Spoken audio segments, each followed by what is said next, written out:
Okay, good afternoon, everybody. Let's go ahead and get started. Let me know if you guys can hear my audio and see my screen in the chat box. Hope everybody's having a fantastic afternoon. Good to see you, Roger. Also want to give a shout out to everybody in the recording. Just want to say hello to you and welcome you to the webinar and ask you and just remind you guys can participate in any way that you can. Feel free to put a comment in the chat box below, just letting us know what you think, or if you have any questions, I can respond to those questions in the comment section. So, all right, guys, let's go ahead and jump into this. Before we go into the disclaimer, today we're going to talk about 3-bar reversals and how to identify them and how you can use them when you're trading price action. And the other thing I want to just kind of generally cover is just go over candlesticks. Okay, just go over the different candlestick patterns, not price patterns. Those are different. We did that like 3 weeks ago in another class. Today I specifically want to go over what different candlesticks mean, and when you see them, kind of what your response to the market ought to be. Okay, so this should be a pretty good class. Yeah, depending on the participation today, depending on how long we go, if I kind of get through everything I've prepared, then we'll just kind of wrap up early. If we've got a lot of participation and questions, I can stay here as long as you guys want. So, but let's go ahead and get started. As always, I need to remind you about the risks involved in this market. You can lose all or more than your initial investment if you're not careful. So please be aware of how many pips you're risking on each trade, in addition to how big your lot size is and ultimately how that would affect your account if you were to lose money. So make sure that you're going through that process each and every time that you take a trade. All right, guys. So let's talk about, so like I said, I wanted to talk about the 3-bar reversal first, and I'm trying to think of the best way to do this. Maybe we'll go just kind of over to a chart generally. So I can show you what a 3-bar reversal looks like. Let me see if I can find one just generally on the chart here. They're typically just everywhere, so let me see if I can just hone in. Yeah, I found one actually. Okay, so, well, let me do this first because I think it might be good for me to kind of draw it out.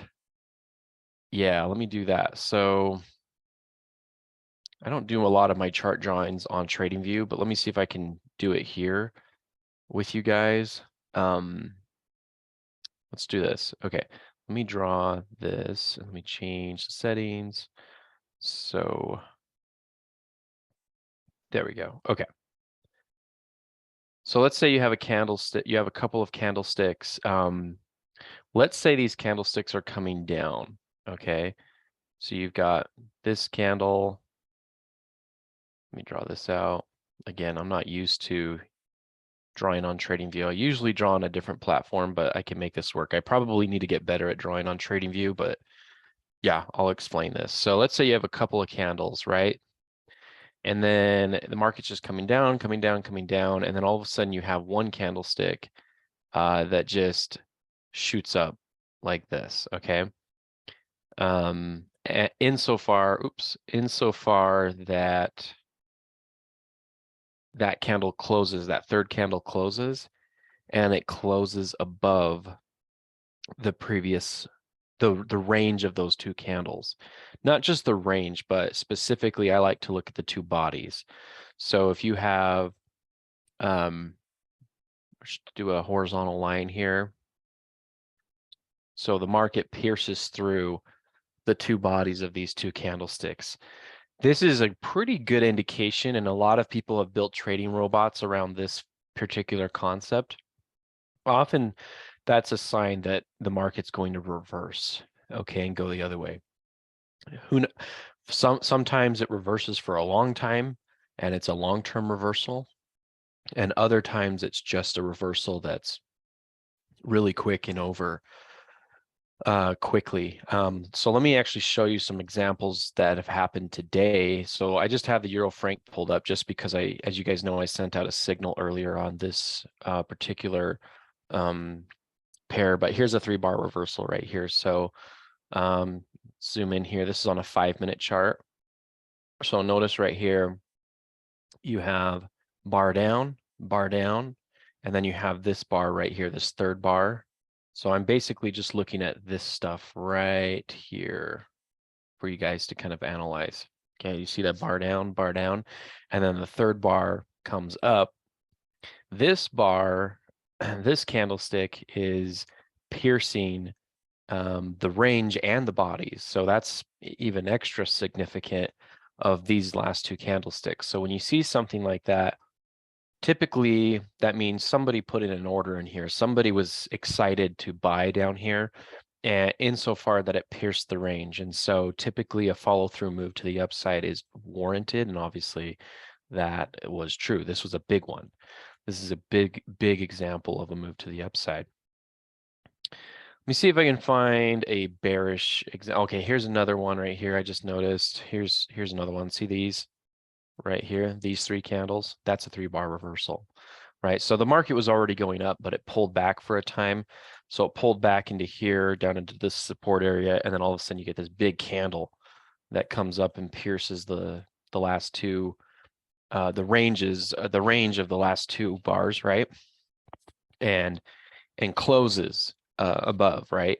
So that would be a signal that you're probably going to see a little bit more movement to the upside. And there was a little bit more movement to the upside, but not much. You can see it actually reversed later. So with that in mind, can we find a 3-bar reversal the other way? You could maybe classify this as a 3-bar reversal the other way. I mean, it's not in the traditional sense because this candle is a bearish candle, and then this one's bullish, but nonetheless, this third candle engulfs the last two candles to the downside. So yeah, it's not the traditional sense, but you could technically count that, right? Okay. What's another one?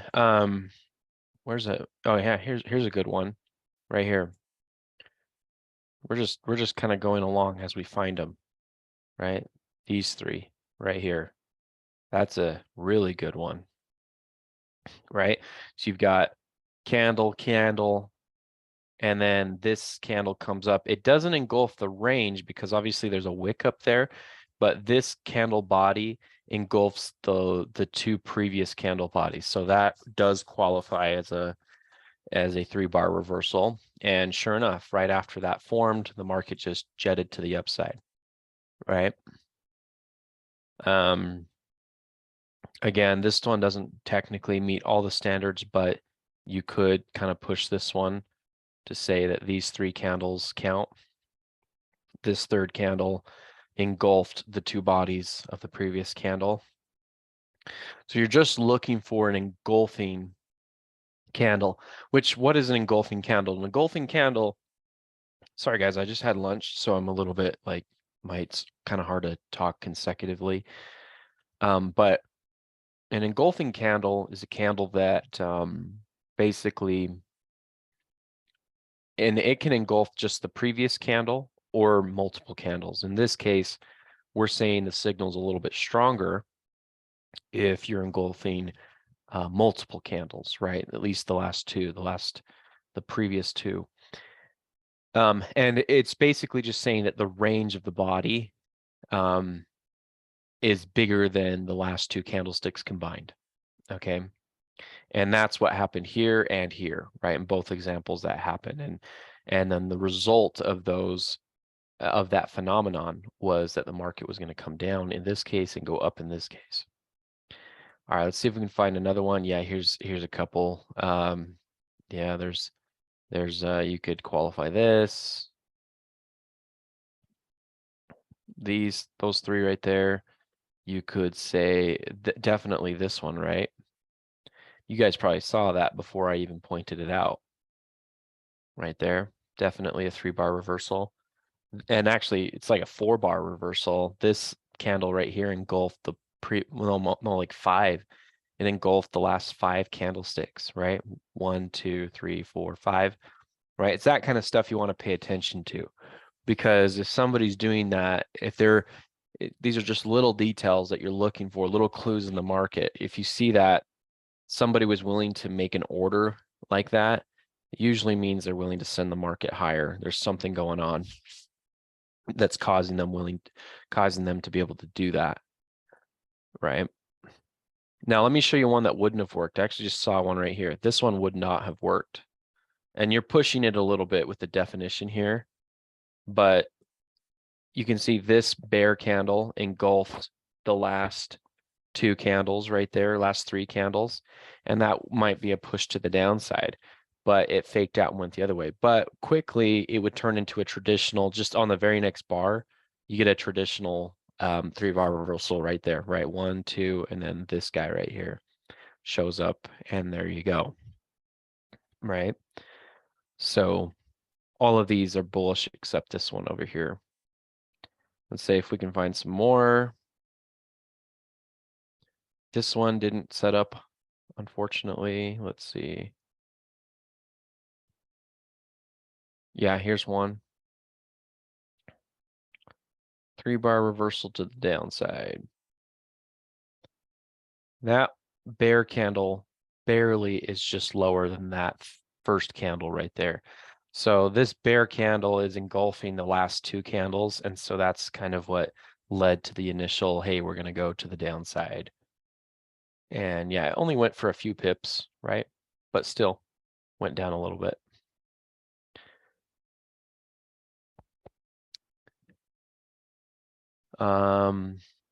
I guess you could say, I mean, it's not the most traditional sense of the signal, but it's kind of a 3-bar reversal right there. But if you want to stick to just the traditional, let's just draw those ones out. Like, yeah, here you go. Here's one. 2 bear candles in a row, and then a green candle that engulfs the previous two. So that's a bullish 3-bar reversal. Goes up for just a few pips. Okay. Oh, here's a good one. Here's a really good one. Right? Bearish, bearish, bearish.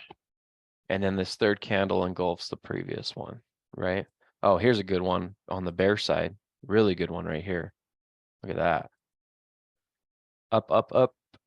And then third candle comes in and collapses or engulfs the last two candles. And then it starts to go to the downside. Here's one right here. They're everywhere, guys. They are everywhere, right? Those two candles, and then the third candle is bullish, engulfs the previous two, right?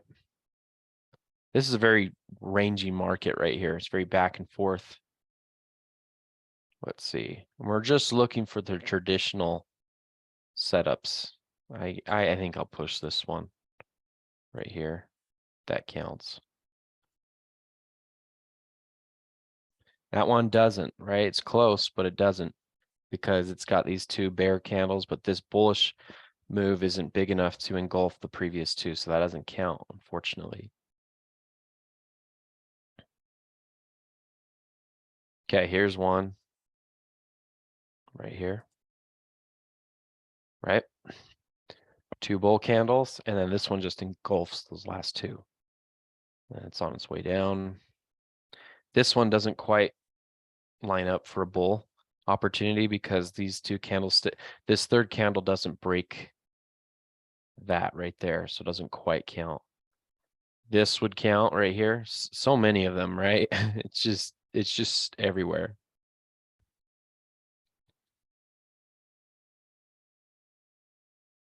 Let's see here. Yeah, right here. Here's a good one.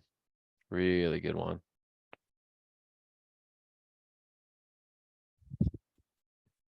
Right there. 1, 2 down, and then third one up. Boom. So kind of fun, right? Kind of fun to learn another little trick, and they're everywhere. Now, as a little bit of a reminder, this does not replace, these 3-bar reversals does not replace the need for trading supply and demand, right? Supply and demand is king and always will be. As long as there's a market, supply and demand is going to be king no matter what. Indicators can come and go, patterns can come and go, whatever, but supply and demand is always going to be king Don't let anybody tell you any different, tell you differently, right? So this doesn't negate that fact. So if you can trade these around supply demand zones, that's probably my biggest piece of advice. If you can find supply and demand and then use this around that, you're going to be looking at some pretty good trades, right? Let's see what else I was going to say about this particular. So anyway, they're everywhere. You can find them. They're almost every other candlestick is almost lining up with one. So they're not always going to be great, but if you can find them around supply and demand, you're looking really, really good. Okay, so let's talk about, unless you have questions about that, let me know, but let's talk about the different types of candlesticks, right? And the different types of candlesticks out there. So trying to find like the type of candle that I like to trade. So this is one from last night, actually. I mentioned this, that this is a trade that I missed out on, unfortunately. But I look at it and it's just a beautiful thing. So I mentioned this was a demand zone right here, a supply area. And if you drag that supply area out, you can see this market last night tipped into that, barely went into that supply. And then as soon as it went into that supply, it came down, right? So one of the things that I like to look for when I'm looking at candlesticks, when I'm trying to determine the direction I want to go, look how the candlesticks forms. If you see a lot of candlesticks like this, where this is called a pin bar, shooting star, or whatever you want to call it. When you have a huge wick, right, that big long line, what that means is the market at one point went to that high, but then got pulled back and didn't sustain. It wasn't able to stay up there. It just went up there for a little bit and then pulled back, right? So I like these types of candles sticks because I think they tell the most, they give you the most information when you're looking at the chart, right? They have the biggest story to tell, right? So I like this because if I'm looking at the story of this candlestick, what it's basically saying is, hey, I opened right here at the top of the body. At some point, I went all the way up to here and I couldn't hold myself up. And so I ended up coming down here, eventually got to here and ended up closing right here. To me, that's a very bearish signal and a very bearish story that that candlestick's trying to communicate to us, because it's trying to say, hey, I'm not able to stay up here, guys. I'm running into trouble, right? My guess is if you did a 15-minute chart, it would look the same. Let's see. Yeah, there it is on a 15-minute. That's the same thing. That candle is trying to tell us a story, and it's the same story I just mentioned. You know, it's just saying, hey, I'm not able to stay up here, guys. This is coming down. So if you saw that big candle right there, and then you're on the preceding candle or the following candles after that, I mean, get out of the way if you're a bull, right? You might want to switch directions and go bearish at that point if you haven't already, right? Let's look at some other examples or some other things. Let's see here. You can see some, there's a few little wick candles right there. And obviously those wick candles told the story that, hey, it looks like we might be trying to go up. And it did go up for a little bit. Okay, so those are candles with long wicks on the top, candles with long wicks on the bottom. You'll often hear people throughout the industry call them either pin bar candlesticks, or they'll call them shooting star candlesticks. I've even heard hammer or hanging hammer. There's a couple of different ways you can call it. Okay, so let's talk about some other types of candles that I'm always aware of. So that candlestick, I think, tells you the most information and tells the most story. Now, there's other candles that actually followed this that also tell me a couple of things. So when I see candles that look like this, where, let me zoom into this move from last night. So this candle was basically the beginning of the London Open. And then after the London Open, the euro just started to fall apart last night. Just fell, right? So when I come over here, what I'm looking for, so I'm trying to find candles. I'm not necessarily looking for this. I'm just noticing. I'm observing the fact that these candles, if you look at them, look how solid these candles are. Like this series of candles right here. Most of them are pretty solid. They're just down, down, down after another, right? What a lot of traders do when they're new is they see the market coming down and their inclination is, hey, I want to buy this because if I buy this, there's a good chance I might get some kind of a reversal. I might get the market to come back up here. So they'll naturally and subsequently put in these orders to buy. But little do they know, the market is just marching down, down, down, down. Okay, so we often refer to this type of phenomenon that you see right here as like a falling knife. And a lot of people, what they try to do is they try to catch this falling knife. You know, if I can catch this knife here and, you know, catch a good price on this way down, maybe it'll come back up. But that's not always the case, right? We've, as you and I know, sometimes the market goes down and it just keeps going down, or sometimes the market goes up and it just keeps going up, right? So just because the market's up doesn't necessarily mean it's due for a correction. I think that happens a lot. You know, when I was a lot of people, you know, I would say over this, it's interesting. We had the housing market crash in 2008, and the housing market actually bottomed in 2012. I thought it was interesting. At the beginning of 2008 and the beginning of 2009, a lot of real estate agents would say something like, hey, you know, the housing prices are down, it's a good time to buy. But little did they know the housing market was going to go down for another 3 years before it would start to come back up. And then it bottomed, the housing market in the United States at least, bottomed in January of 2012. So if there was any time to buy, January 2012 was perhaps the very best month in the last 10 to 20 years to have bought a home. January of 2012. But nobody was going to come out and tell you that, right? Nobody really knew. That's just what the market did. But I thought it was interesting. So what I'm trying to explain here is when the market was coming down, it came down. A lot of these amateur real estate agents would come out and say, hey, buy the market, it's down, but you know, right here, and then it would just keep going down. Okay, but the opposite's also true when the market's going up. You know, I've seen this happen a lot, especially with people who don't own homes, or at least my generation. We have a lot of people who, uh, you know, they get into their 20s and they're like, I don't want to buy a house. The market's too high, right? And it's like saying, it's like this example, I don't know, right over here. Like, let's just say, you know, you see the market coming back up here, and they'll say, hey, I don't want to buy over here because, you know, it's going to come down, and then it just keeps going up. And they'll say, well, I definitely don't want to buy because it's still going up.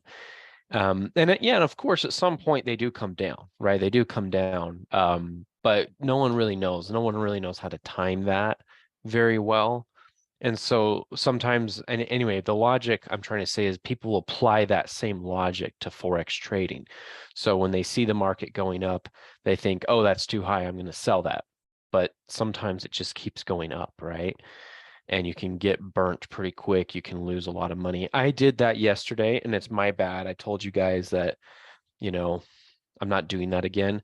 On the euro dollar, I kind of got a little bit antsy with it. I felt like I had a really good edge on that trade. And no, I didn't. It kept going down. So I did 2 different entries. What I really should have done is just taken the first entry, and then I should have just backed out of the trade. Should have just said, no, I'm not going to take this trade anymore.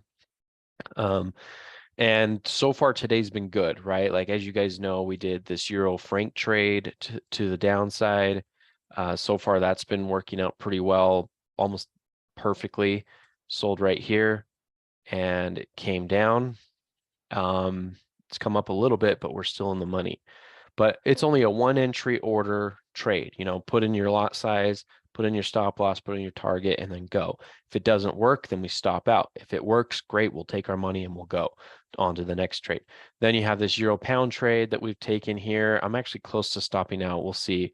And then I'll just have to look for another re-entry on another day, but not today.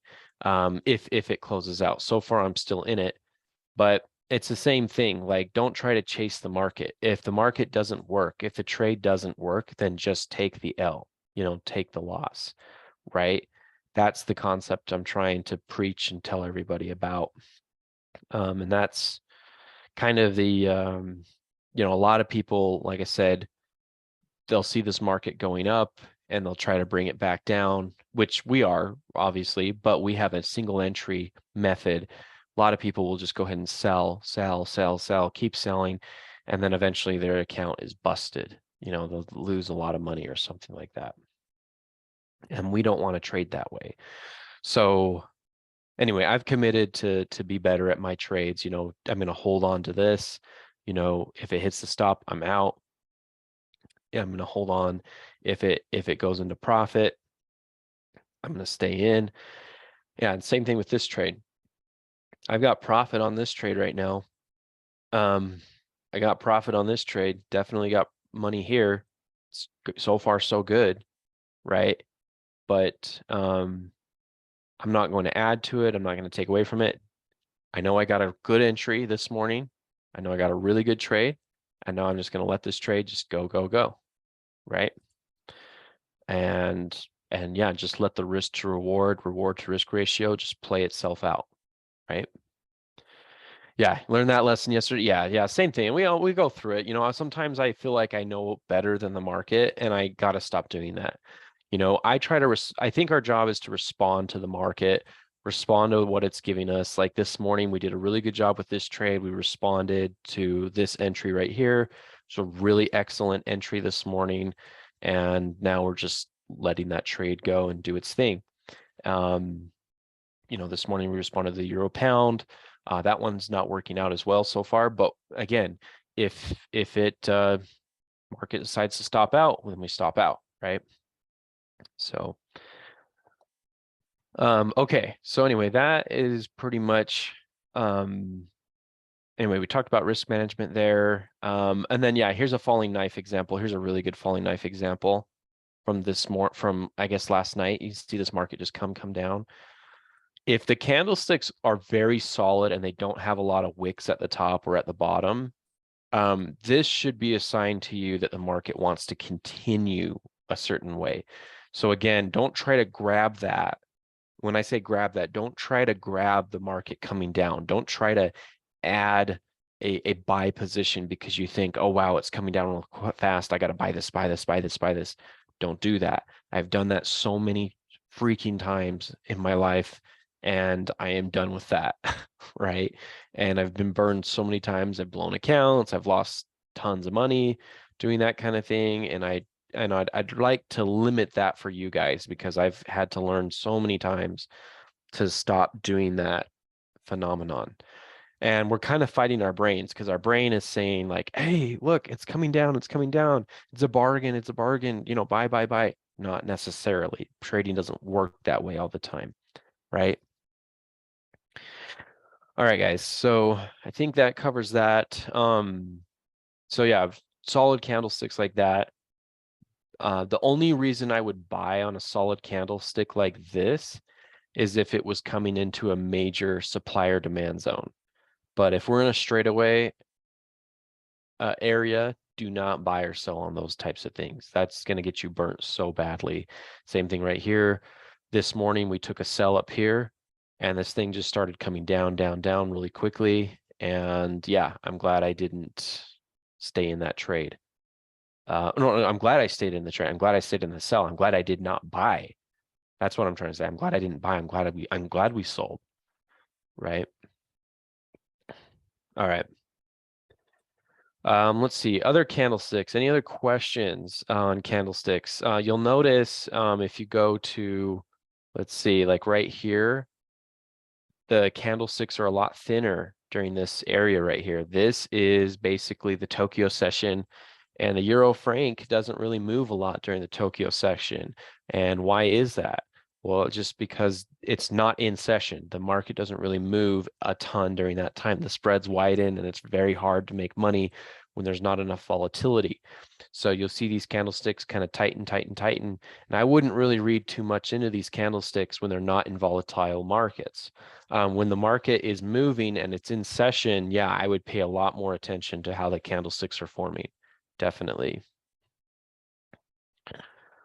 All right, guys. Remember this trade this week right there? We sold right there. Can you imagine if we had stayed in that? That's our Monday, that's a trade from Monday. Oh my gosh. We sold right there and we got out for 3-1, but if we were still in it, we would be up 11-1. Oh my gosh. Man, that's just that if you had just taken that one trade on Monday and still in it today, oh my gosh. And I know it's hindsight, but it is interesting. And I do think it's important to go back and look at these and just ask yourself, well, wow, could I have traded this a little bit better? Yeah, perhaps, maybe there was a little bit more money left on the table there. Roger says, does the SonarLab order blocks illustrate these support and resistance zones pretty well? Yes and no. It just depends on a couple of things. Let's pull up SonarLab. I've got it right here. So here's SonarLab, which by the way, you'll note with SonarLab that it typically only works really well on higher time frames. So if you go to like a 3-minute chart, there's no order blocks. You can't find any order blocks. So you have to go to maybe on a 5, I don't see any there. 15-minute, there's one up here. Let's try a 30-minute. Yeah, 30 minutes says there's stuff down here. Hey, look at that. That's exactly where I have my target on the Euro franc. I did that without SonarLab. I'm pretty proud of myself. That's awesome. So yeah, I sold right here, targets right here, and it's just as you're coming into the order block. So again, I do think I can get this Euro franc down to here. It's another 18, 19 pips to go. I definitely think that's caked into the market. Like I definitely think that's coming. But we're just gonna have to wait for the market to get to there. So yeah. But yeah, you can use SonarLab's order blocks to find support and resistance zones and supply demand zones. Absolutely. So if you're looking for a 3-bar reversal, like we talked about earlier, a good place to look for them might be around these order blocks. Again, they're everywhere. They happen all the time on every time frame, but this might be a good area to look. Let's see, there's a 45-minute. How about an hourly? Hourly saying that this is all demand right here. I kind of get that, but also we've already tapped into it. It's already been mitigated. So that's why, again, I think down here is where the demand is that hasn't been tapped into yet. So the markets, at some point, in my opinion, should find its way down here. Yeah. Yeah, this looks good. Yeah, down here, this has already been mitigated. We already talked about this. So I would ignore this order block, but these order blocks down here is where the demand is. So we got a ways to go down still. That's a great question. All right, well, I was going to keep this class a little bit shorter today. I really don't have a lot more to talk about unless you guys have other questions. But again, if you're watching this on YouTube, let me know what your questions are or comments are. If you have another way of trading the 3-bar reversal, let us know in the comment section down below, and I'll respond. So if you want to contact me, that's a great way to do it. Anyway, guys, appreciate your attendance today. Have a fantastic weekend, and we'll catch you in the next webinar.